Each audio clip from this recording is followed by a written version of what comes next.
Sia lodato Gesù Cristo e avanti con Maria.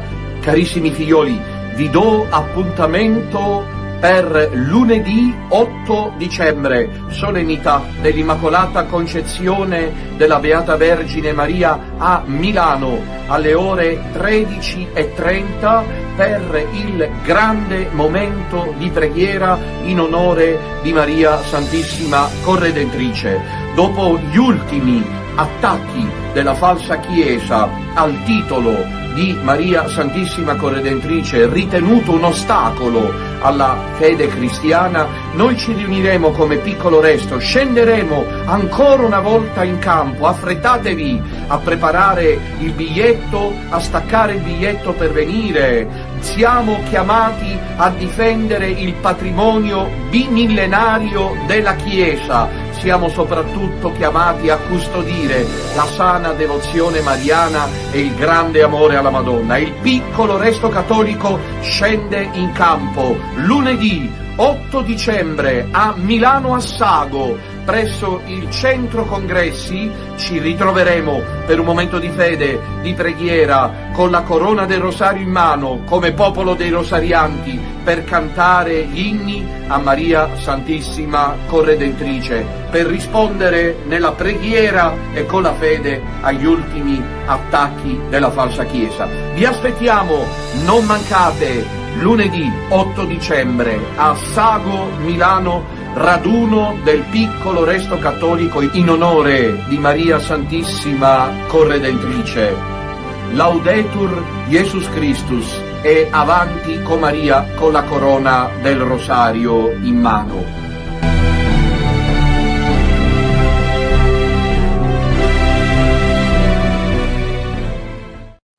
Sia lodato Gesù Cristo e avanti con Maria. Buona e santa giornata a tutti voi, miei cari figlioli, nei sacri cuori di Gesù e di Maria e nel cuore castissimo di San Giuseppe. Ben ritrovati con la nostra rubrica mattutina Santi e Caffè. Oggi è giovedì 20 novembre. La Chiesa nel calendario liturgico tradizionale celebra la festa di San Felice di Valois, uno dei fondatori della antica e gloriosa famiglia religiosa detta dei padri trinitari. E loro, questi frati, questi monaci, portano una croce rossa e blu sul saio bianco, e anche loro, come i mercedari, si sono dedicati alla liberazione dei cristiani che venivano fatti schiavi dai musulmani. Una pagina del passato che però ha qualcosa da dire ancora oggi, ai nostri giorni, circa le nuove forme di schiavitù, che sono più subdole,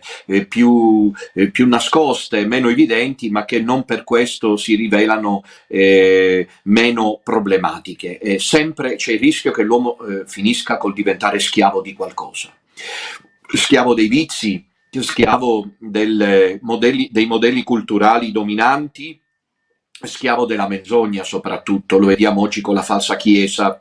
È da 13 anni che milioni e milioni di cattolici nel mondo sono tenuti in ostaggio da un sistema menzognero, da un sistema falso che non è autentico, che non è legittimo. E quindi dobbiamo pregare la Madonna, perché è stata la Madonna che ha chiesto a San Felice di Valois, il santo di oggi, di andar via dal suo eremo e di fondare questa famiglia religiosa appunto per aiutare gli schiavi del XIII secolo fatti ostaggio dai musulmani. Preghiamo la Madonna.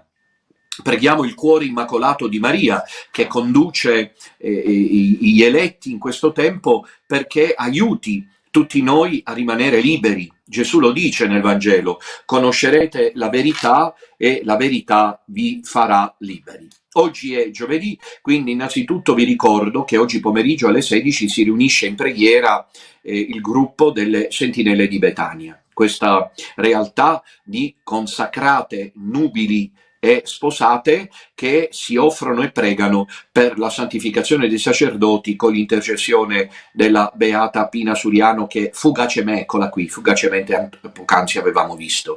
Lei, Pina Suriano, sulla quale ho scritto un libro che resta disponibile perché ne conosciate la vita, si intitola Sarò Ostie libro, potete chiederlo alla segreteria di Radio Domina Nostra o prelevandolo in uno degli incontri di preghiera che facciamo in giro per l'Italia. Lei, Pina Suriano, la beata Pina Suriano, beatificata da Giovanni Paolo II nel 2004, si è offerta come vittima per la santificazione dei sacerdoti. C'è un grande bisogno di pregare per questo e di offrirsi per questo. Lei aveva scritto "Sarò ostia" nel foglietto, che poi ha chiesto, quell'atto che faceva di vittima, di inserirlo nel tabernacolo, e il suo padre spirituale l'ha accontentata, e di lì a poco Gesù appunto l'ha, come dire, l'ha sacrificata, immolata. Per questo è un tema molto importante nella fede cattolica, per appunto santificare i sacerdoti. Più io sarò ostia, più essi saranno sacerdoti. Grazie a tutte queste donne che si riuniscono attraverso il potente mezzo di preghiera e di evangelizzazione che può essere i social, che possono essere i social, che si riuniscono e che sono mamme dei sacerdoti. Naturalmente la preghiera viene poi trasmessa appunto ogni volta in diretta sul canale YouTube di Radio Domina Nostra.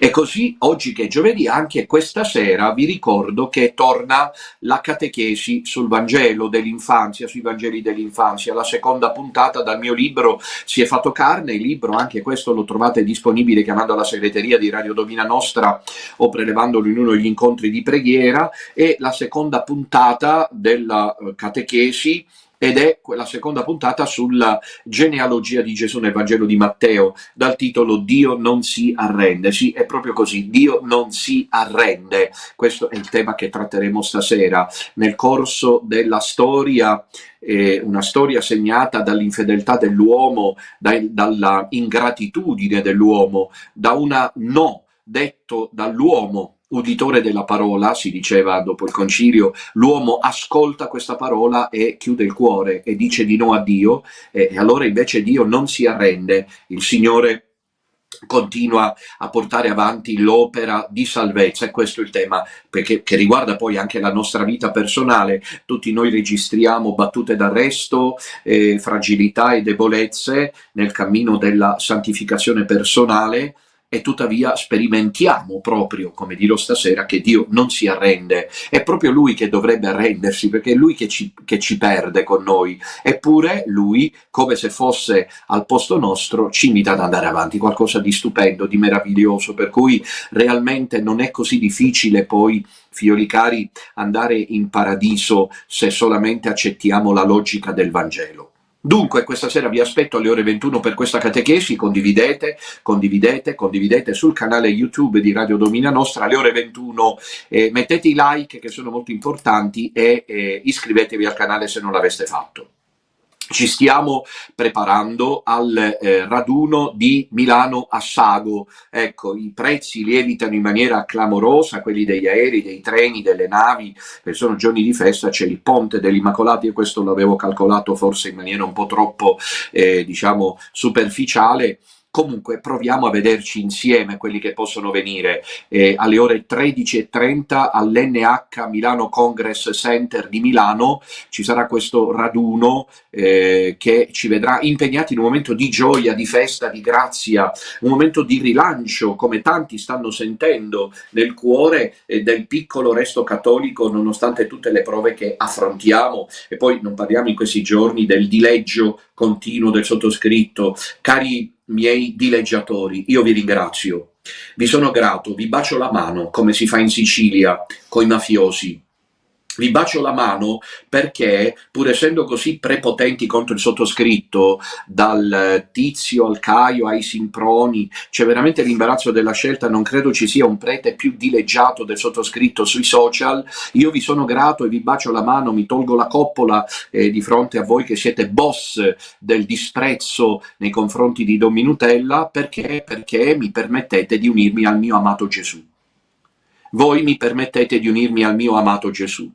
E io vi ringrazio per quello, perché del resto sui contenuti non avete nulla da aggiungere. Fino ad oggi parleremo della conversione ecologica annunciata anche da Papa Leone, quel Papa Leone che da varie parti, in mono una cum, che è quello più efferato contro il sottoscritto, ritiene sia il Papa. Siccome hanno scoperto che una volta ancora di più ho ragione io, quando ho detto da subito che non è il Papa, s'arrabbiano contro di me. Beati voi Dice Gesù, quando vi perseguiteranno e mentendo diranno ogni sorta di male contro di voi per causa mia, rallegratevi ed esultate. Ecco, allora, dicevo, mancano 18 giorni a questo appuntamento e mi raccomando, organizzatevi per tempo, non mancate, è un momento di grazia perché il piccolo resto, come stavo dicendo, va avanti. Noi proclameremo il titolo di corredentrice perché sono tutti lì a lamentarsi, ma intanto la falsa chiesa fa il suo corso. Perché? Perché è tutta una come dire, una combriccola di vigliacchi e pavidi, quelli che lamentano.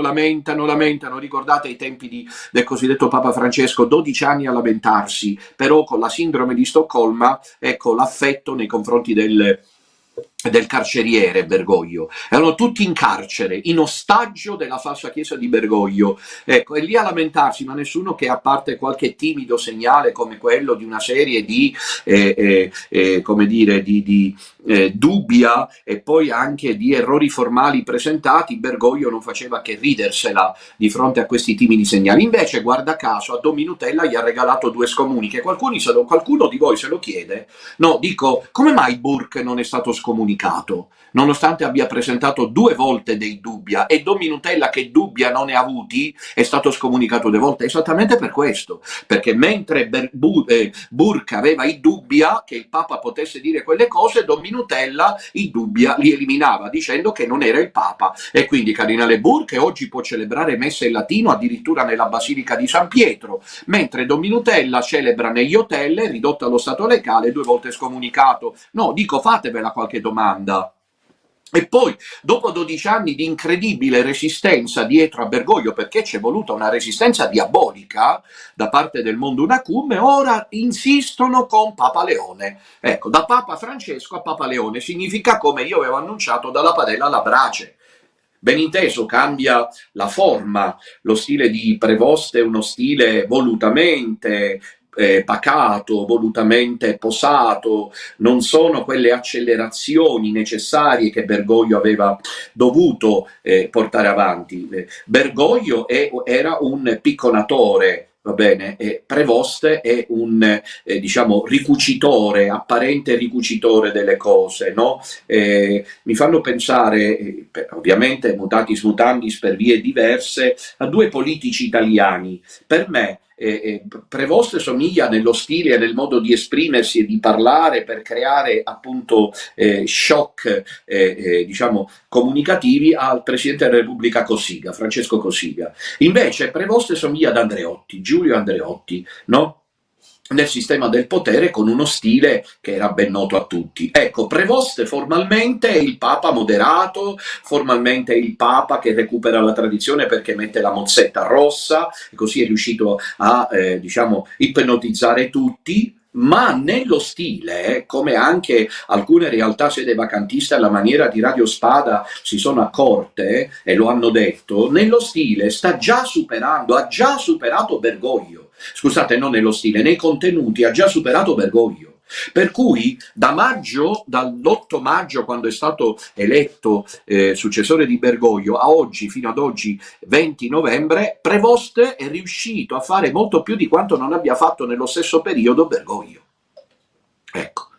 E quindi da questo punto di vista noi non siamo altro che quelli che offrono l'alternativa, cioè praticamente sono tutti a lamentarsi, noi invece siamo scesi in campo, abbiamo riempito con la rabbia dei nostri sparsi nemici, perché contra factum non vale argumentum, infatti fanno finta di non accorgersene e lavorano per distruggerlo questo piccolo resto, ci provano in tutti i modi e provano a riuscirci perché c'è gente in mezzo a noi che è debole, è come la bandiera dove tira il vento, dove soffia il vento va. E così sono alcuni del piccolo resto, siccome poi se ne vanno un paio, se ne sono sempre andati, ci sono quelli che se ne sono sempre andati, i nemici pensano di cantare vittoria, ma vi è che noi il 12 ottobre, non sto parlando del 1987, sto parlando del 12 ottobre 2025, significa poco più di un mese fa, a Monza eravamo quelli che eravamo, non è che me lo invento, non sono immagini montate, e come ha scritto Minutella Show in passato, questa non è gente che abbiamo pagato perché sanno scrivere queste cose e hanno seguito, perché? Perché sono disperati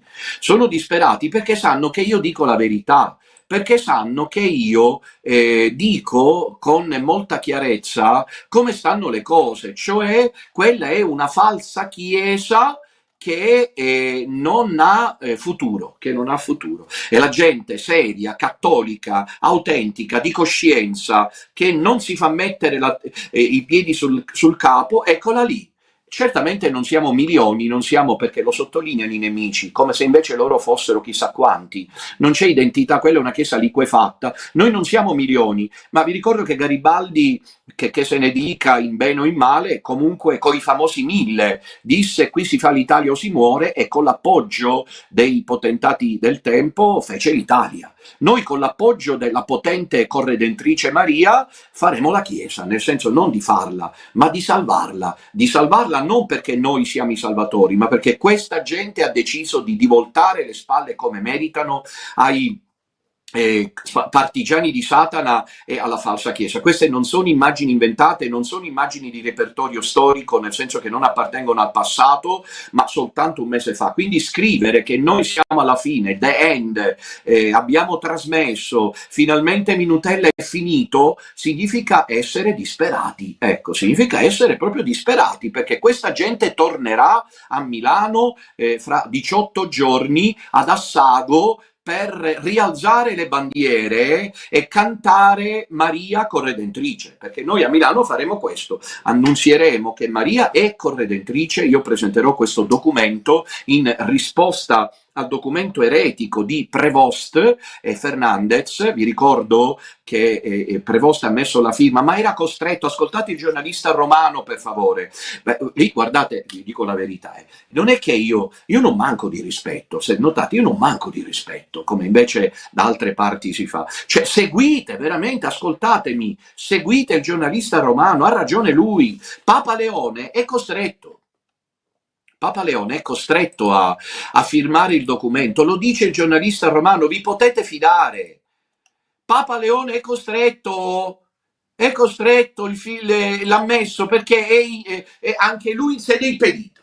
Codice Prevostinger, capito? Codice Prevostinger, Papa Leone. Per cui evidentemente se si dice così vuol dire che anche da quella parte, e non mi sbagliavo e non mi sbaglio, provi a dimostrare il contrario, è una forma diciamo moderata di unacumismo. Allo stesso modo, quando c'era l'arianesimo c'erano gli omusiani e gli omoousiani, cioè erano forme diverse di arianesimo, e qui la stessa cosa, è una forma moderata di unacum, cioè lo dico e non lo dico, però non lo nego. Lo dico e non lo dico, però non lo nego. E quindi alla fine tutti stanno dalla parte della falsa chiesa bergoglian prevostiana. Ecco, allora mi raccomando, nemici, preparatevi, ve lo dico una volta ancora di più, a verificare che noi non siamo una realtà in crisi, nonostante ci siano sacerdoti, e questo dimostra che il nostro è un cammino libero e sereno, che a un certo momento decidono di andarsene.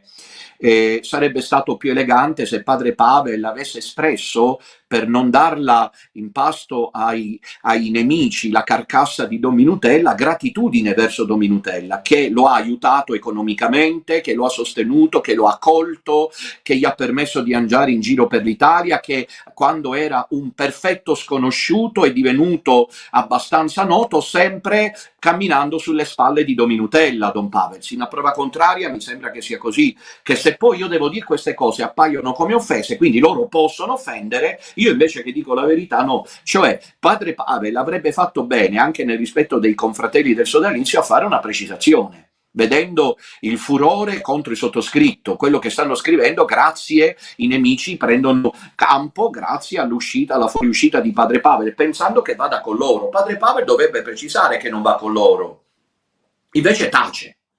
È qualcosa che mi sconvolge. Tutti voi mi conoscete, io non sarei capace di tacere.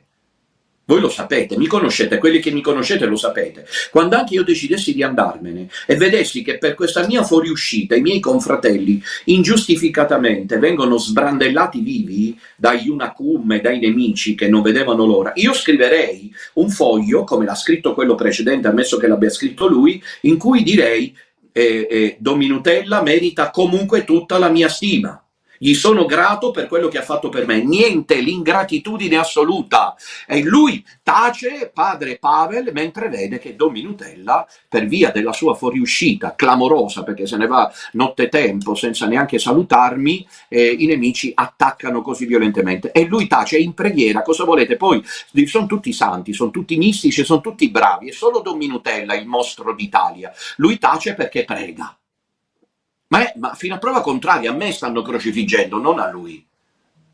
Eppure tace, perché se lui avesse scritto anche un testo in cui diceva però io sono vicino a Don Minutella, non voglio celebrare la messa, alla fine questo è. I nemici cosa stanno cantando vittoria? Non è che va con loro, sta dicendo io non celebro la messa in unione con Leone di Maria, tutto qui.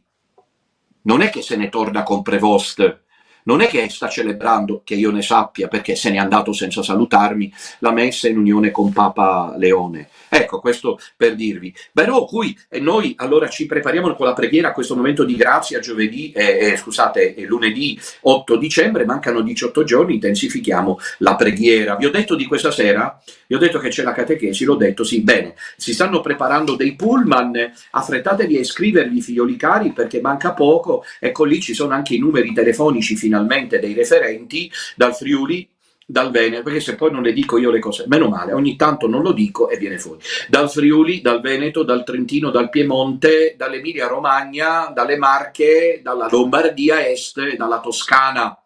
Quello della Toscana è già pieno.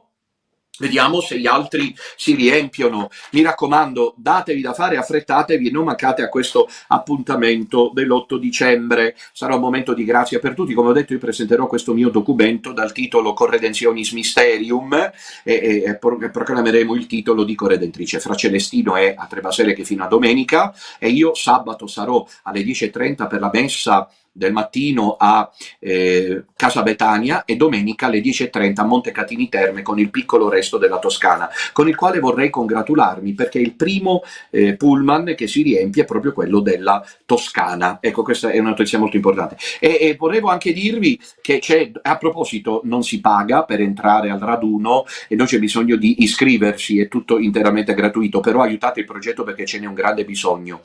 E voi sapete che scorrono sempre in descrizione i canali attraverso cui aiutare Domina Nostra mediante la Fondazione Santa Mater. Eccolo lì, l'Iban, il conto corrente postale, la PayPal, e sono grato a tutti coloro che ci aiutate. Vorrei anche rendervi noto che sabato 29 e domenica 30 novembre Don Ramon sarà in Umbria, a Badiola, in provincia di Perugia, sabato 29 novembre, e ad Attigliano, in provincia di Terni, il 30 novembre. Ecco, adesso andiamo alla puntata di oggi che un po' già ho, come dire, intavolato. Mettiamo il titolo della finestra di oggi, che è, eccolo lì, commovente appello di Prevost, due punti, conversione ecologica. Ecco, allora, ricostruiamo un po' tutto. Riprendiamo quello che stavo per dire poc'anzi. Nel passaggio tra Bergoglio e Prevost abbiamo assistito ad una aspettativa, per certi versi anche comprensibile, circa la speranza, appunto aspettativa lo dice, di un Papa, che peraltro invalidamente eletto, comunque un Papa che almeno, pur essendo lì per conto della mafia di San Gallo e dei poteri forti mondiali, perlomeno ripristinasse la tradizione apostolica e la volontà fondativa di nostro Signore Gesù Cristo, perché di questo si tratta, cioè di ripristinare la volontà fondativa di Cristo che la falsa chiesa bergogliana ha calpestato. Quindi, quando l'8 maggio scorso si è affacciato sulla loggia centrale il cosiddetto Papa Leone, eravamo tutti lì a vedere che cosa avrebbe detto e che cosa e in che modo si sarebbe mosso. Io ho subito percepito che non c'era un minimo grammo di munus petrinum, però, ecco, l'ho pure detto la sera nella diretta, però era giusto comunque che anche noi ci mettessimo in aspettativa per vedere come è andata. E come è andata finora? Finora è andata che nei primi mesi, da maggio fino più o meno a fine agosto, Prevost non ha mosso un dito, come si dice. Solamente ha fatto delle dichiarazioni qua e là sparse, con le quali ha dichiarato che il sinodo è la via che aspetta la Chiesa da lui guidata, il sinodo, la via sinodale, no? Vi ricordate, nell'incontro con i vescovi italiani e non solo, ha detto la sinodalità deve entrare nelle menti e nelle coscienze di tutti, e poi ha detto ai vescovi italiani, quasi come una sorta di minaccia: fate entrare dentro di voi la sinodalità, perché tutto deve cambiare. Ovviamente deve cambiare per conto di Satana e di Lucifero, perché vi ricordo qual è la mia posizione, per la quale le busco da tutte le parti, perché è la più difficile,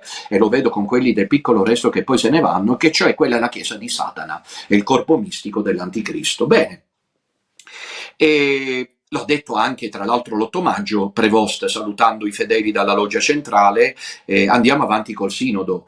Poi dopo, se non altro, ha lanciato dei segnali abbastanza chiari, con i quali da maggio ad agosto ha fatto capire che era intenzionato a portare avanti l'opera di Papa Francesco. Perché? Perché l'ha citato un sacco di volte, non faceva che citarlo continuamente, e perché per 4 volte si è recato in ginocchio alla tomba di Papa Francesco. Questo è un assoluto record, mai un predecessore, scusate, un Papa si era così tanto frequentemente recato in modo pubblico a pregare sulla tomba del proprio predecessore. Evidentemente era un messaggio, un segnale lanciato con la forza delle immagini, perché la massoneria sa quanto contino le immagini più delle parole, per dimostrare a tutti che lui, Prevost, non fa che essere devoto di Papa Francesco, del quale porta avanti la linea interpretativa di demolizione dell'identità cattolica, di distruzione della tradizione apostolica, di asfaltamento della volontà fondativa di nostro Signore Gesù Cristo, col mantra della Chiesa sinodalista, WOC, della Chiesa wustocchiana, che deve preoccuparsi del clima che cambia, salvo vedere che poi questa è una tesi ancora non scientifica, una chiesa arcobaleno gay, è una chiesa che deve essere quella appunto di Satana e non quella di Gesù Cristo. Perché venitemi pure tutti addosso nello show che pensate che io stia facendo, ma Don Minutella è l'unico che pubblicamente dice che questa chiesa, lo dico dal punto di vista teologico, non è la chiesa di Gesù Cristo e non può esserla.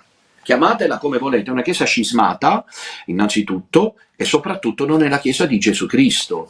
Poi se vi volete bere le tesi di chi dice che il Papa è pure lui impedito, quindi è stato costretto a mettere la firma, rendete conto che c'è gente che va avanti e batte cassa ingannando le coscienze così. Renderanno conto a Dio, renderanno conto a Dio, sperando che siano in buona fede, si salvano. Pagano ma si salvano, ma se fossero in malafede e lo facessero per altri motivi non proprio, come dire, evangelici, si perdono l'anima. Si perdono l'anima. Convincere la gente che Papa Leone, poveretto, ditemi se questo è niente di diverso da un Riccardo Cascioli o da un altro, chi lo dice è costretto a mettere la firma su Mater Populi Fidelis. Non so, figlioli cari, veramente. E Don Minutella viene piantato in asso mentre grida la verità. Sì, perché la verità è sempre scomoda. La verità è sempre scomoda. Quindi quella è la chiesa di Satana, è il corpo mistico dell'anticristo che le profezie annunciavano, che avrebbe sostituito la chiesa cattolica, che si sarebbe tradotta in un piccolo resto catacombale e perseguitato, che è quello che siamo noi. Bene, fino ad agosto andava così. Tanto che ad agosto nasce la famosa manovra agostana, no? Della serie La mafia colpisce solo d'estate. Vi ricordate che c'è un celebre film in cui si racconta che effettivamente i più importanti delitti di mafia sono compiuti in estate, perché la gente è distratta in Sicilia dal mare, dal caldo, e va in vacanza, e quindi la mafia colpisce solo d'estate. E allora la Nuova Bussola Quotidiana, a firma del suo esimio direttore, che è ancora lì che aspetta che la Santa Sede gli risponda se la benedizione alle coppie gay è possibile o no, ha pubblicato niente meno che lo scoop della lettera di Monsignor Nicola Bux di Papa Benedetto, conservata per 11 anni, nella quale Papa Benedetto dice che per lui munus è uguale a ministerium. Vi ricordate tutto l'ambaradan? E vi ricordate con chi se la prendeva il dottor Cascioli? Se la prendeva coi falsi profeti, presumo parlando del sottoscritto, e aggiungendo che la gente che segue questi falsi profeti è gente senza ragione. Invece loro cosa hanno fatto? Hanno fatto lo scoop. E quando qualche giorno dopo hanno chiesto al professor Cascioli come mai lei questa lettera la produce dopo 11 anni, di Papa Benedetto, risposta perché questo è il momento in cui è migliore, perché è il momento in cui Papa Leone sta voltando pagina.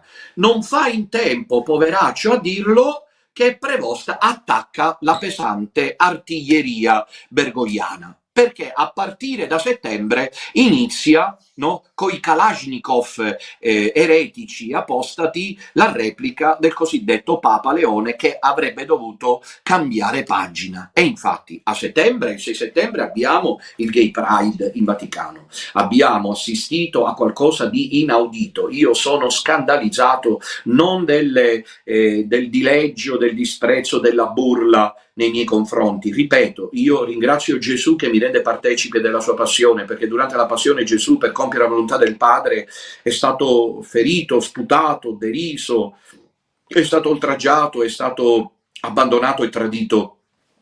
Se questo accade a un povero Cristo come me, vuol dire che c'è speranza per tutti.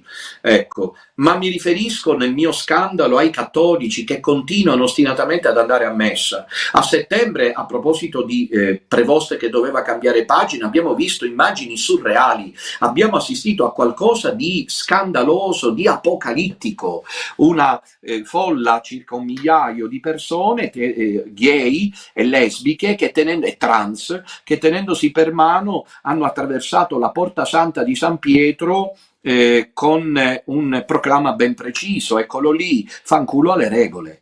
E questo quando al mattino niente meno che il vescovo, vicepresidente dei vescovi italiani, che sono tutti preoccupati nei giorni scorsi di dimostrare che la cristianità è morta e che le chiese sono vuote, quindi bisogna cambiare paradigma, il vescovo Francesco Savino, nella messa celebrata alla Chiesa del Gesù al mattino, dice loro che ci sono verità morte e che la realtà vale più delle idee, della serie che i comandamenti non sono poi così assoluti, l'aveva detto del resto il loro mentore, il loro pseudo messia Papa Francesco, che cioè i comandamenti non sono assoluti, nonostante fra Celestino fino a ieri sera si sia dato da fare per spiegare che non è così. E sono comparse così le suore, come vedete, con la maglia l'amore scaccia il timore, qualcosa, fiori cari, di incredibile, che avrebbe dovuto convincere tutti che Don Minutella c'ha ragione, perché è l'unico che dice che quella è la chiesa di Satana. Gli altri al limite sono disposti a dire che sono eretici, che c'è qualche problema nei piani superiori, vi ricordate Schneider? C'è Monsignor Strickland che manda appelli a destra e a manca, ma nessuno si muove. Don Minutella dice fino in fondo la verità che quella è la chiesa di Satana, perché non può non esserlo rispetto a quello che è accaduto il 6 settembre, e dice che bisogna scendere in campo e mobilitarsi, ecco perché ci vedremo l'8 dicembre a Milano, a Sago. Peraltro, mentre accadeva questo, Monsignor Savino, un poco più di una settimana dopo, rilasciava un'intervista, del resto sicuramente concordata col cosiddetto Papa Leone e con il potentissimo plenipotenziario cardinale Matteo Maria Zuppi, nella quale intervista arrivava a dire che fare l'amore tra persone dello stesso genere non è peccato perché è un atto d'amore. Ecco, con quale autorità Monsignor Savino ha arrischiato una simile affermazione? Con questa affermazione Monsignor Savino è pertinacemente eretico, perché non si è scusato, non ha rettificato, anzi lo abbiamo visto, come vi ho mostrato ieri, abbiamo visto l'altro ieri, lo abbiamo visto alla destra del cardinale Zuppi nell'incontro con i vescovi italiani ad Assisi il 17 novembre, quindi ne ho parlato ieri là. Capite, figlioli, ieri? Capite? Cioè, anziché essere condannato uno come Savino che ha detto una cosa pubblica che nessun vescovo aveva mai detto, magari anche nel corso dei secoli forse lo avranno anche pensato, ma non si può dire. Non si può dire con scandalo delle coscienze. Ma quali coscienze scandalizzate? La gente se ne fotte. La gente non gliene frega nulla di tutto questo, vanno nelle parrocchie, sentono parlare di Don Minutella, ma lui sequestra le donne, si fa i soldi, è un pagliaccio eretico, il signor Minutella è stato guardate che c'è Satana, è stato scomunicato 2 volte, lui non è più prete, e vanno nelle parrocchie dietro a Cassano allo Ionio, vanno ad ascoltare le messe di Monsignor Savino, gli baciano la mano, eccellenza, padre, hai capito? Le cresime, i preti spostati nelle parrocchie, la messa crismale, Monsignor Savino, che neanche Lutero sarebbe arrivato a dire una cosa del genere, che cioè l'unione tra persone dello stesso sesso, l'unione carnale tra persone dello stesso sesso non è più peccato, qualcosa di clamoroso. E che cosa ha fatto Papa Leone di fronte al Gay Pride del giubileo LGBTQ+, consumato con il fanculo alle regole il 6 settembre, e di fronte alla dichiarazione ancora più scandalosa di Monsignor Francesco Savino, non fa che andarsene a Castel Gandolfo tacendo, provando i cappelli e non intervenendo. Ecco, questo era proprio, praticamente Cascioli l'ha fatto quella dichiarazione che il Papa cambiava pagina, quindi era venuto il momento di dimostrare che Minutella è un falso profeta e chi lo segue è fuori di testa, e dopo un paio di settimane accade il casino assoluto a Roma, col silenzio complice di tutti e con l'imbarazzo di quelli come il giornalista Romano, il professor Cascioli e tutto questo mondo variegato, un acume, perché anche da quelle parti ormai sono un acume, moderati e criptati, ma una cum sono. Così non devono esporsi in nulla, perché quello che importa sempre è custodire il sistema ti garantisce, non importa se ti liquefa la coscienza e ti riduce a un automa, ma il sistema ti garantisce. Capito? Per cui molte volte la verità si è dovuta manifestare come antisistema. Questo è qualcosa di incredibile nella storia dell'umanità e della Chiesa stessa. Molte volte l'umanità ha dovuto conoscere questi sistemi di protezione, chiamiamoli garantisti, il garantismo. Il sistema garantista, no? Non è niente che altro che una gabbia. Se doveste leggere il romanzo di Kafka, in cui si parla di quell'uomo pauroso che si costruisce una gabbia, un nido, ma quel nido diventa la sua gabbia. Questo è il sistema bergoglian prevostiano, è una gabbia, comoda, dorata, ma è una gabbia. Per cui noi siamo l'antisistema, noi che gridiamo la verità siamo l'antisistema e le prendiamo da tutte le parti e molti poi non resistono. Ecco, e mentre Prevost taceva di fronte a tutto questo, il percorso è avanzato, perché dopo qualche giorno ci ha regalato una delle immagini più sorprendenti, e cioè la benedizione del ghiaccio della Groenlandia. Ecco, un momento magico, mistico, mai vista roba simile. Lui pone la sua mano destra sul ghiaccio come per esprimere simpatia, empatia, solidarietà, qualcosa di commovente. Sono gesti storici, quelli del Romano Pontefice, e poi la benedizione e la preghiera su questo ghiaccio della Groenlandia. Si potrebbero moltiplicare i passaggi da settembre a oggi, non ho il tempo di farlo naturalmente, mentre nel silenzio generale vi ricordo, vi faccio presente che Prevost va piazzando vescovi iperbergogliani in giro per il mondo. Questo è anche importante da dire, perché molti non lo sanno. Bergoglio, Prevost, piazza vescovi iperbergogliani dappertutto. Un paio di questi li abbiamo conosciuti, poi la Santa Sede ha capito che venivano sgamati e lo fanno praticamente pressappoco nel silenzio. Ma vi ricordo di vescovi come quello di San Gallo in Svizzera, convinti sostenitori dell'agenda LGBTQ+, delle donne all'altare, dell'abolizione del celibato, della percorrenza sinodalista. Ecco, vengono piazzati questi. Vi ricordate anche l'intervento improvvido a riguardo del politico americano che Kupik, uno dei pupilli di Bergoglio, doveva premiare, e Prevost, anziché, convinto abortista quello lì, anziché sottrarsi a questa premiazione, ha detto: ma ci sono anche quelli in favore della pena di morte, Dick Darwin. Vi ricordate queste cose qui? È stato se ci fate caso, dopo che Cascioli ha detto che Prevost cambiava pagina, guardate che cosa è accaduto fino ai nostri giorni. E che fa il mondo una Q? Niente di niente. Andranno avanti così come avevamo annunciato. Quindi io vorrei dire a tutti quelli che mi volete bene e continuate a sostenermi, che verrete a Milano, che vedete, fiori cari, che contrafactum non vale l'argomento, avevo ragione io, ve l'avevo annunciato e sta andando così. Ora, mentre c'è una chiesa divisa, una chiesa allo sbando, una chiesa al rovescio, ieri, ecco, che Prevost, anziché condannare Monsignor Savino, anziché intervenire sulle cose che non vanno, e sono tante, sulla crisi morale, sul disfacimento della legge di Dio, sull'eclissi etica della società occidentale, sulla deriva wokista e arcobalenista di buona parte del cattolicesimo romano, anziché intervenire al limite anche sui processi di pace come fa in maniera magari ancora più evidente, anziché parlare della salvezza delle anime, intervenire proponendo, come dicevo ieri nel caso dei vescovi italiani, un cammino di penitenza e di conversione, perché nessuno vive più il Vangelo, perché le parrocchie sono vuote, perché i preti sono smarriti, perché i conventi sono vuoti, perché i seminari si chiudono, perché il mondo cattolico è del tutto impazzito. Ieri, all'udienza generale, Papa Leone, udite udite, fa l'appello alla conversione ecologica. Ieri era il mercoledì 19 novembre, era il giorno della udienza generale e nel ciclo di catechesi dal titolo Gesù Cristo, nostra speranza, quarta parte, la risurrezione, Papa Leone riesce a strumentalizzare il tema della risurrezione di Cristo collegandola a quello che è l'urgenza per tutti i cattolici che si ostinano tra Iuna Cum e quelli dietro al giornalista romano e a tutti gli altri a crederlo Papa o a ritenere che sia Papa. Leggiamo che cosa dice. La parte naturalmente che ci interessa,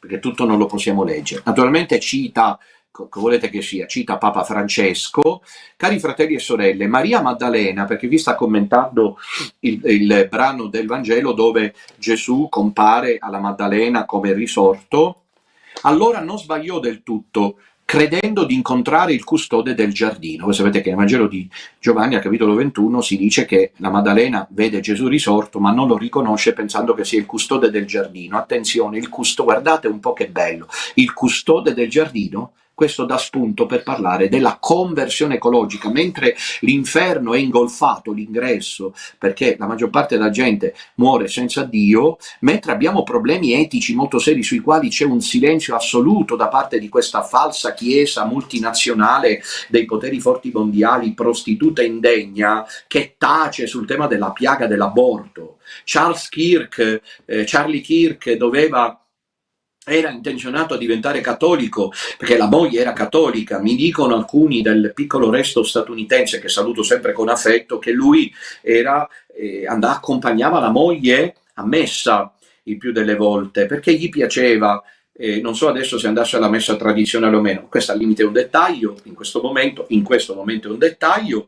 E poi anche a quanto pare, l'ha detto una fedele del piccolo resto americano a una delle mie collaboratrici, ma mi fido, sembrerebbe che era volentieri disposta a recitare il rosario, lui da evangelista, capito?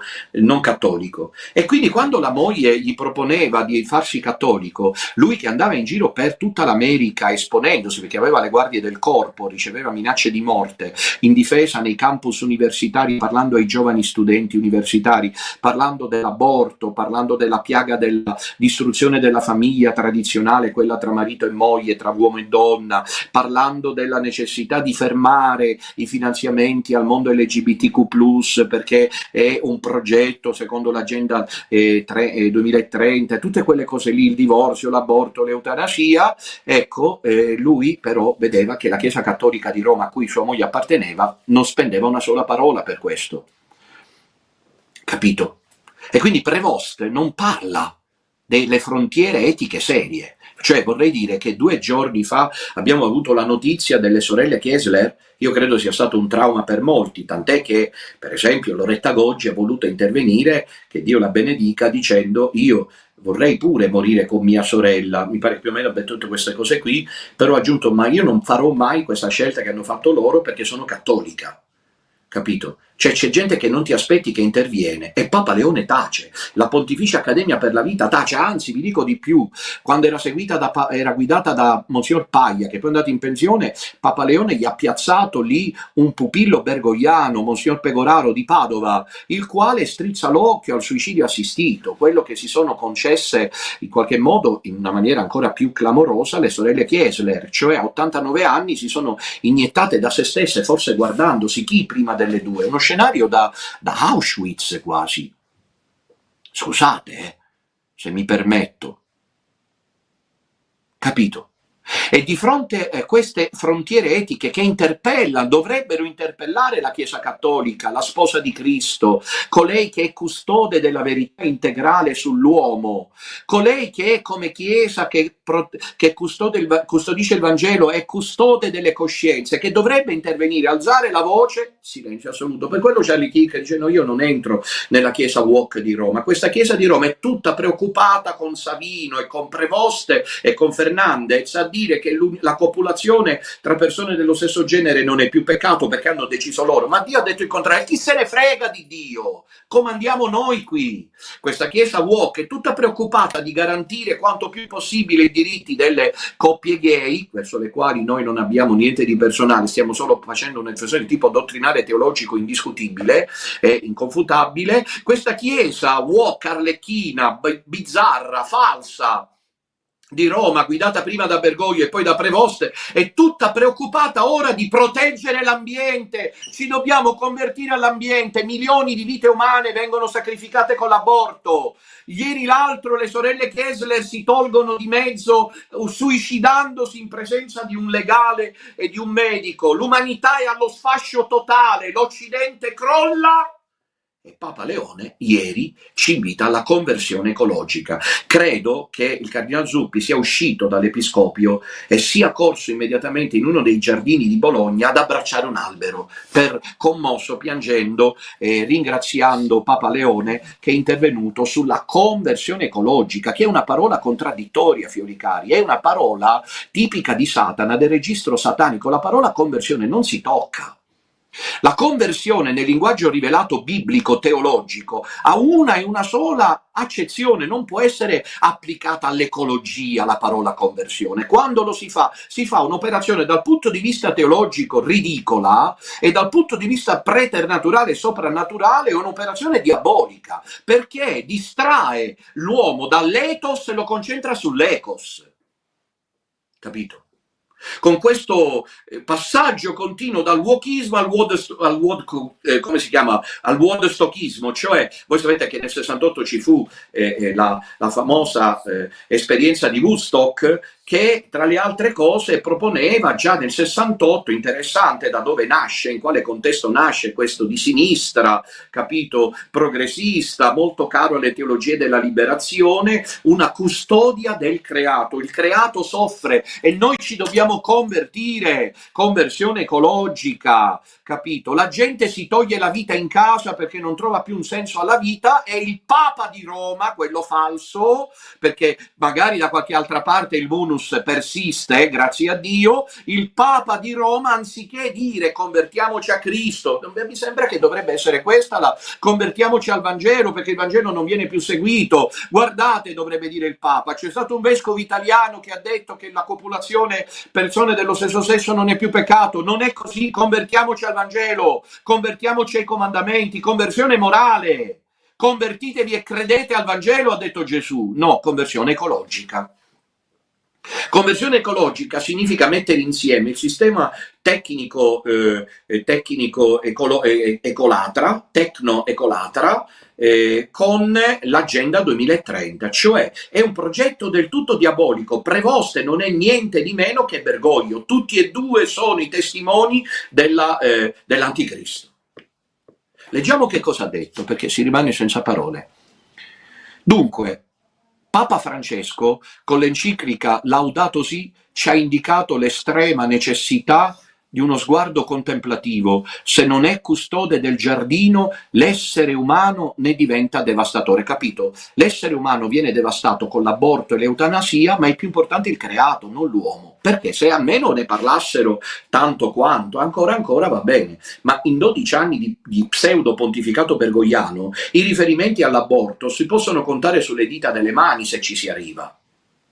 Invece, se vogliamo contare tutti gli appelli a chi sono io per giudicare un gay, al custodire il creato, ci dobbiamo convertire all'ecologia, ci si perde di casa, capito? E allora Prevoste cita Papa Francesco, quindi cari parroci, visto che ora si avvicina la novena dell'Immacolata, il 29 inizia questa novena, voi sostituitela con una novena di protezione del creato e mettete al posto, perché tutto torna, poi tutto torna, è un progetto progetto diabolico. Io non so che fine farò, ma spero che la storia, almeno se vorrà Dio, perché penso che non ci sarà una, come dire, una conferma finché sono in vita, a meno che poi Dio non intervenga, ma che almeno la storia post mortem riconosca che avevo ragione io, perché i fatti mi stanno dando ragione, è tutto un collegamento, cioè fate, cari parroci, nelle parrocchie, voi che celebrate l'unione con Papa Leone, suggeritelo anche al giornalista romano che faceva un gran parlare della Chiesa, chissà perché non lo fa più, adesso non è più una Chiesa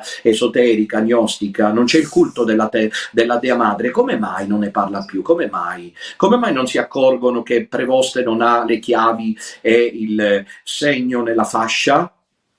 Qualcuno lo sa spiegare, ma torniamo a noi. Papa Francesco con l'enciclica Laudato Si ci ha indicato l'estrema necessità di uno sguardo contemplativo. Se non è custode del giardino, l'essere umano ne diventa devastatore. La speranza cristiana dunque risponde alle sfide cui oggi l'intera umanità è esposta, sostando nel giardino, guardate che abilità a mettere tutto insieme, a servirsi di Gesù Cristo per i propri obiettivi, nel giardino in cui il crocifisso è stato deposto come un seme. Ancora, la cultura ecologica non si può ridurre a una serie di risposte urgenti e la gente a Piazza San Pietro, non so io, fiori cari, che è una situazione kafkiana proprio, di risposte urgenti e parziali ai problemi che si presentano riguardo al degrado ambientale. Sta citando Papa Francesco, una lunga citazione di Bergoglio, al degrado ambientale, all'esaurimento delle riserve naturali, all'inquinamento. Dovrebbe essere uno sguardo diverso, un pensiero, una politica, un programma educativo, uno stile di vita, una spiritualità che diano forma ad una resistenza. È incredibile tutto questo. Fiori cari, guardate, è l'apostasia in maniera clamorosa. È l'apostasia in una maniera clamorosa. C'è una spiritualità ecologica, c'è una resistenza ecologica. Vedete che poi tutto il piano di tipo teologico, dogmatico, l'impianto, no, dogmatico per cui la resistenza alla Iupomone riguarda il rimanere fedeli a Cristo, l'agnello senza macchia nel tempo della grande bestia, diventa soltanto un prendere le difese dell'ambiente. Ora, a parte il fatto che la Laudato Si, come hanno dimostrato un paio, è uno scritto ecolatrico, ecolatra e soprattutto privo di fondamento scientifico, a parte il fatto che Leone Prevoste non fa che citarlo continuamente, questo documento è uno dei più citati, la Laudato Si, e quindi questo la dice lunga, quello che colpisce moltissimo è l'appello alla conversione ecologica. Ascoltiamo Papa Leone dall'alto del suo magistero luciferino. Parliamo per questo di una conversione ecologica, che i cristiani non possono separare da quell'inversione di rotta che seguire Gesù richiede loro. Voi capite molto bene, fiori cari, che questa è un'operazione diabolica, è una strumentalizzazione indebita che noi non permettiamo del Vangelo. Ci siamo noi, siamo deboli, siamo fragili, siamo piccoli, siamo pochi, ma ci siamo. Ci siamo. Gli esordi delle grandi cose di Dio sono sempre piccoli e umili, Betlemme, Nazareth, no? Quindi possiamo sperare che da questa piccolezza Dio tragga veramente una nuova primavera, perché è autunno profondo, è inverno gelido a Roma, conversione ecologica, che peraltro mette insieme il woodstockismo, il wokismo e anche il pachamamismo. Questo è l'altro aspetto che volevo dirvi. Dietro a questi appelli reiterati alla conversione ecologica si nasconde, non in modo peraltro molto celato, la volontà di legittimare il culto di Pachamama, la madre terra. Ecco. Vi ricordo che a Roma è stata fatta una processione nell'ottobre 2019 alla presenza di Bergoglio e dei cardinali e vescovi con tanti fedeli dentro la Basilica di San Pietro di Pachamama, cioè è stata portata in processione Pachamama. Pachamama è un feticcio dell'Amazzonia incinta, un feticcio orrendo, anche solo da questo punto di vista bisognerebbe riflettere, che poi è stato anche adorato incredibilmente. Se queste immagini non fossero vere si rimarrebbe speranzosi. Invece purtroppo sono immagini di repertorio vere. Nei Giardini Vaticani, sempre alla presenza di Bergoglio, si è consumata una vera e propria liturgia satanista, ecolatrica, in onore della madre terra. Quindi quando dietro l'appello di Zuppi prima, ancora prima di Papa Francesco e finalmente ora in maniera finalmente chiara di Papa Leone si parla di conversione ecologica, è un appello bizzarro, infondato, perché la conversione è una e una sola, non all'ecos ma all'ethos, cioè i 10 comandamenti. E così, mentre è un'epoca nella quale i 10 comandamenti sono eclissati e la gente vive come se Dio non esistesse, io giro l'Italia, tutta l'Italia, capito? Io giro l'Italia, fiori cari. 10 giorni fa ero a Reggio Calabria per poi trovarmi a Catania, passavo da Bari, da Napoli, oggi posso essere in Lombardia, posso essere in Piemonte, vado qui, vado lì, capito? Mi muovo, quindi poi dormo, poi io amo camminare quando posso, fare una passeggiata per avere il contatto con la realtà, cosa che i vescovi non fanno più e si vede, e quindi mi accorgo di come va. Mi accorgo dei volti, la gente è tutta triste, la gente è tutta depressa, la gente è tutta, a parte qualche eccezione, non parliamo dei giovani poi. Una persona mi ha raccontato che il figlio aveva avuto un problema adolescente, quindi si è dato il turno col marito all'ospedale, mi diceva: padre, arrivano ragazzi tagliuzzati che si tagliano a casa, non perché si vogliono togliere la vita, non penso esattamente a questo, perché diventa un gioco macabro, perché c'è il nulla assoluto. C'è il nulla assoluto, e questi parlano di conversione ecologica. Quindi ai giovani dobbiamo parlare di conversione ecologica, non di convertirci a Gesù Cristo, che è fonte di gioia. Gesù Cristo soltanto è la fonte della nostra gioia. Solo Lui ha parole di vita eterna, ha detto Papa Giovanni Paolo II. Apriamo le porte a Cristo, non all'ecologia. Convertiamoci a Gesù Cristo e al suo Vangelo, non alla parola falsa di questi apostati che stanno a Roma. La conversione ecologica che i cristiani non devono dimenticare. Solo di conversione in conversione, incredibile, passiamo da questa valle di lacrime alla Gerusalemme nuova. Ora vorrei dire un'ultima cosa, non so se sono riuscito a spiegarlo bene oggi quello che volevo dire. Molte volte io non ho tanto tempo per preparare catechesi, quindi spero che sia chiaro, ma volevo dire un'ultima cosa. Ora, miei cari figlioli, naturalmente vorrei dire adesso nello specifico, perché poi questi sono, diciamo, i presupposti, diciamo, teoretici, ma sul pratico vorrei dire, supponiamo che io sia un prete della falsa chiesa in questo momento, no? Cioè nel senso che celebri, o una cum, che celebro la messa in unione con il nostro Papa Leone, va bene? Supponiamo. Che poi, se fosse vero, parentesi, per inciso, quello che dice padre Ciabelo, no? Sarebbe una bella, come spesso succede, ironica, come dire, replica del cielo. Poniamo che sia vero, poniamo per un istante, che padre Ciabelo abbia ragione, e che quindi la messa vada celebrata in unione con il leone di Maria. Capito? Interessante, che Dio distingue quelli che celebrano con un leone e quelli che celebrano con un altro leone. Chiusa parentesi, torniamo a noi. Allora, supponiamo che io sia un prete della falsa chiesa o una cum che dice messa in unione con Papa Leone, va bene? E vi dico questo: io sono un prete, però, che rimarrei sostanzialmente con la mia identità, e quindi io devo pregare i 3 rosari ogni giorno, se non mi manca il respiro, le orazioni di Santa Brigida, tutta l'ufficiatura divina, il saluto eucaristico, che quando non ci arrivo lo faccio la sera prima di andare a letto, quelle che facciamo poi insieme davanti al Santissimo, la lettura spirituale, la coroncina alla Divina Misericordia, la passione di Gesù, insomma, ecco, questo. È ovvio che io mi trovo sideralmente distante da questa direzione che Papa Leone propone. Come faccio a rimanerci dentro? La soluzione che posso trovare è: non lo seguo, non mi interessa. E non puoi dire così, però, perché tu ci celebri in unione, non è un fatto nominale, tu ti dici davanti a Dio in comunione con questa direzione. Quindi, per favore, cari preti, che finora vi siete stati rintanati nelle canoniche, a godervi lo spettacolo sul massacro di Don Minutella, di Don Enrico, di Don Ramon, di Fra Celestino e Padre Ioannes, che finora siamo 5, e voi adesso uscite e andate a baciare gli alberi, custodite i giardini delle vostre canoniche. Se avete vasi con le piante e non gli avete dato attenzione, andate a piangere, chiedete perdono dicendo: mi converto.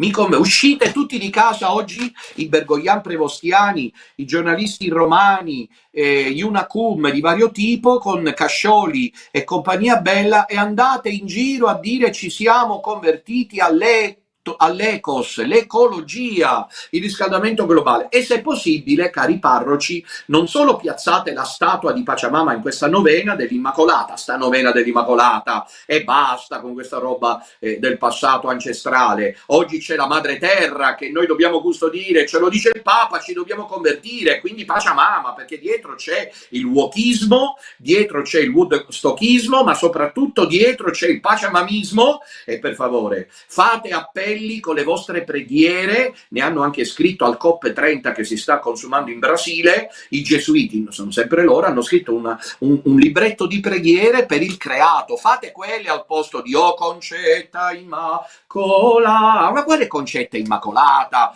Non avete sentito Fernandez che ha detto "tra noi e Dio Maria non c'entra nulla"?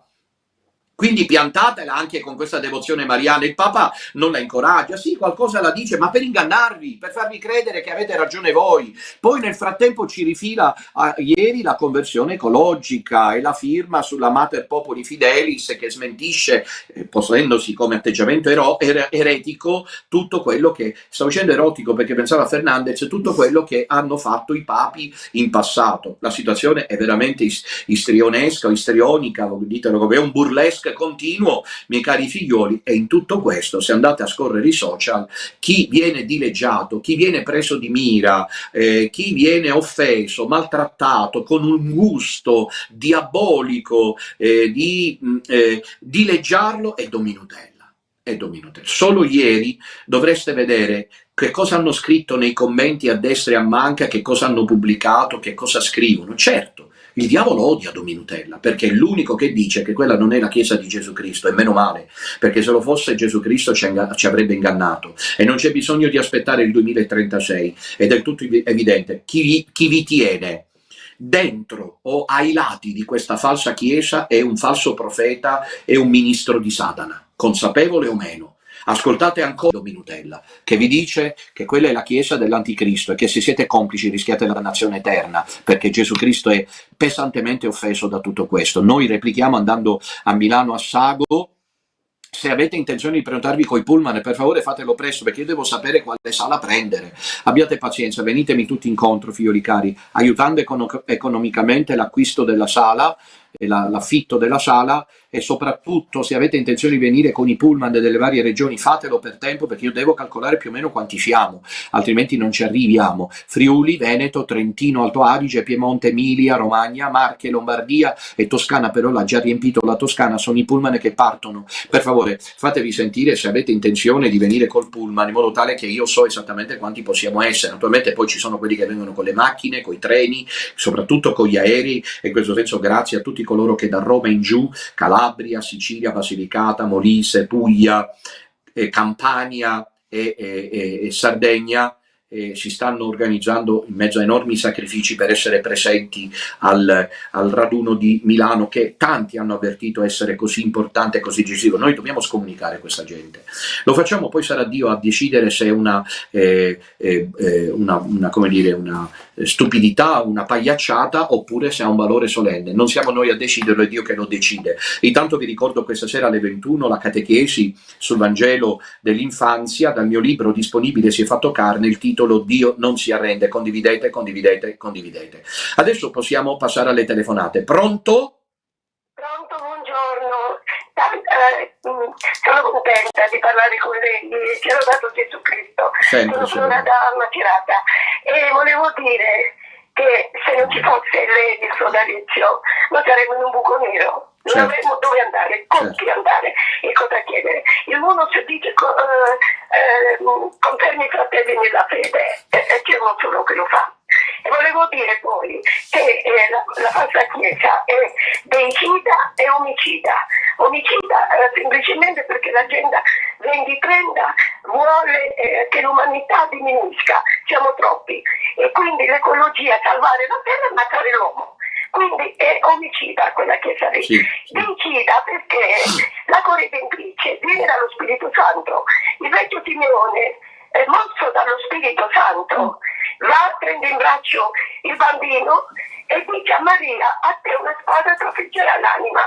Le sta dicendo: tu soffrirai la passione di tuo figlio, sei corredentrice. Sì. Quindi questa chiesa qui è deicida e omicida. Grazie. L'uomo deve morire e lo Spirito Santo anche.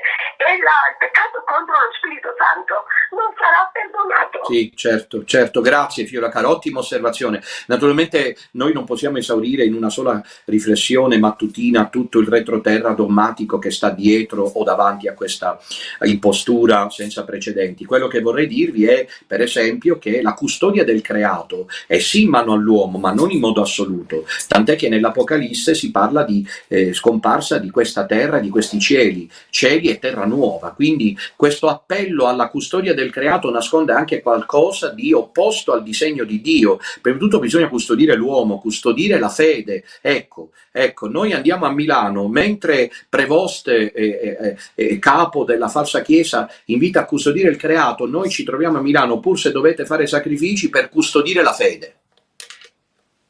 Pronto? Buongiorno Don Alessandro, faccio di fretta perché sono in servizio e stavo seguendo la sua catechesi. Vorrei dirle innanzitutto che questa conversione ecologica ha un che di schizofrenico. Sì. E glielo dico subito perché nonostante si convertono all'ecologia e benedicono il ghiaccio, tagliano gli alberi, mettono il 5G, mettono pale eoliche che sono acciaio e cemento, quindi la conversione ecologica è uno slogan, è uno slogan. Sì, sì. Anche perché se noi rispettassimo l'uomo e rispettassimo i comandamenti di Gesù Cristo, verrebbe da sé l'ecologia pulita. Quindi loro sono schizofrenici. Sì, sì, è così, è così. Grazie Demetrio. Riesci a capire. Grazie Demetrio, Dio ti benedica.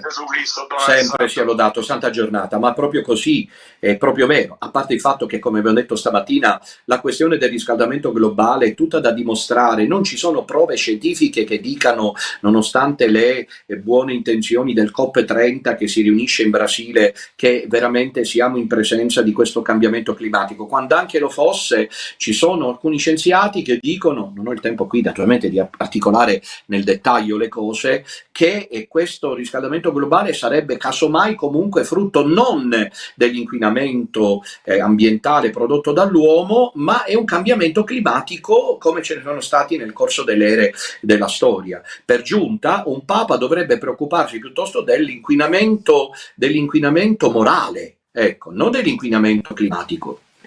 Non è l'inquinamento climatico il problema è l'inquinamento morale, ma di questo non c'è traccia. Dell'appello a difendere la vita contro l'aborto si è sacrificato Charlie Kirk, non la chiesa wokista e wodecochista di Roma, va bene? Pronto? Avanti con Maria, ci ha lodato Gesù Cristo sempre, Don Alessandro Maria, lei il nostro grande leone, lei è già il segno, chi non vuol vedere non veda. Ti dico una cosa, la scuola che ha frequentato mio figlio era una scuola chiamata Suore dell'amore di Dio, di San Escrivare de Balaguer, perché erano spagnole le suore. Sì. Adesso sa come si chiama? Grazie a Babbo Doglio? L'albero della vita, si abbracciassero gli alberi e se ne andassero a quel paese. Mi perdoni. No, niente.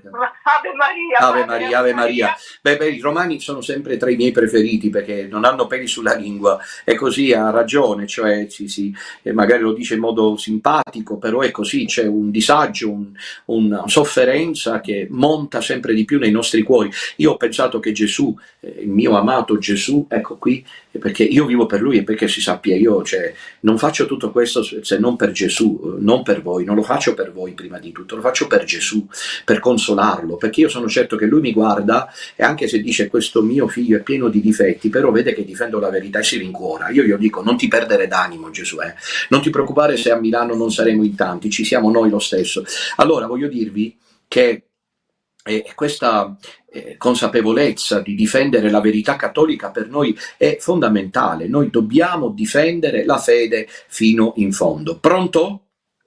Sia lodato Gesù Cristo, sempre nostro grande leone di Maria, e sia lodata la Madonna, e una grande grazie prima di tutto a San Francesco che mi ha fatto prendere la linea. Sono un po' emozionato, no? Sono un po' emozionato, ma volevo ringraziare anche Fra Celestino della bellissima omelia che ha fatto stamattina sulla necessità di rifondare, come vogliamo fare, non lo so, ci penserà il Signore, ci penserà lei, grande Leone di Maria, il terzo ordine francescano. Sì. Ecco, volevo leggere brevemente, ma proprio brevemente, la lettera apostolica di approvazione di Papa Paolo VI, datata il 24 giugno del 1978, proprio brevemente. Così parlava Paolo VI. Noi siamo lieti che il carisma francescano ancora oggi vigoreggi per il bene della Chiesa e nella comunità umana, nonostante il serpeggiare di dottrine accomodanti e la crescita di tendenze che allontanano gli uomini da Dio e dalle cose soprannaturali. Forse il nostro Paolo VI ha capito che c'era già questa cosa qui. Va bene, la ringrazio. Niente, Dio ti benedica, mio caro, tanta benedizione con tutto il cuore. Bene, miei cari, con questa telefonata chiudiamo questa puntata importantissima. Mi vengano pure addosso, io ho capito, vi stavo dicendo poc'anzi, poi mi è sfuggito di dirlo concludendo, che devo predicare, gridare la verità. È indiscutibile che abbia ragione io su tutti, è inutile che poi mi canzonino. Ho ragione io, ho ragione piena io, e nessun altro ce l'ha avuta in questi anni come me, che dico da anni per primo che quello era un falso papa e che questa è la chiesa di Satana, che non bisogna andare a messa in unione con quello lì, perché chi fa questo è complice di Satana.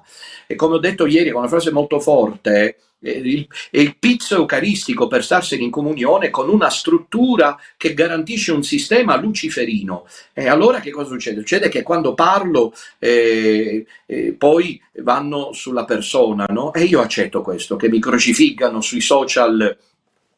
Quel che ho letto, miei cari figlioli, mi lascia veramente senza parole, ma ringrazio Gesù che mi rende parte, perché così io posso offrire a Lui questa mia sofferenza di vedermi trattato in questo modo. Infangano il mio onore, la mia reputazione, la mia veste sacerdotale, la mia dignità di cristiano, di uomo e di prete, e non importa. Ecco, Gesù ha subito tutto questo durante la passione, e io lo offro in vista del raduno di Milano, perché è molto importante.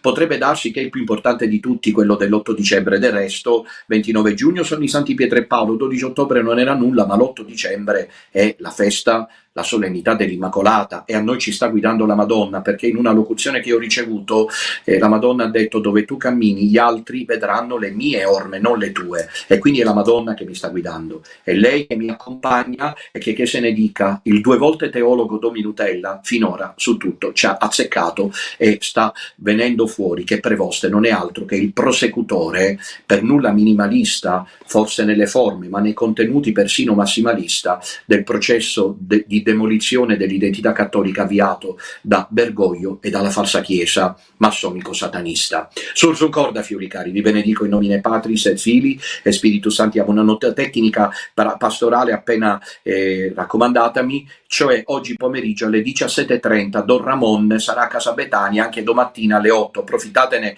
per la messa e per le confessioni. Lo ripeto, oggi Don Ramon e domani sarà a Casa Betania, oggi alle 17:30 e domani alle ore 8. Grazie a Don Ramon che si rende disponibile anche in queste cose qui. Avanti con Maria, Laudetur Jesus Christus.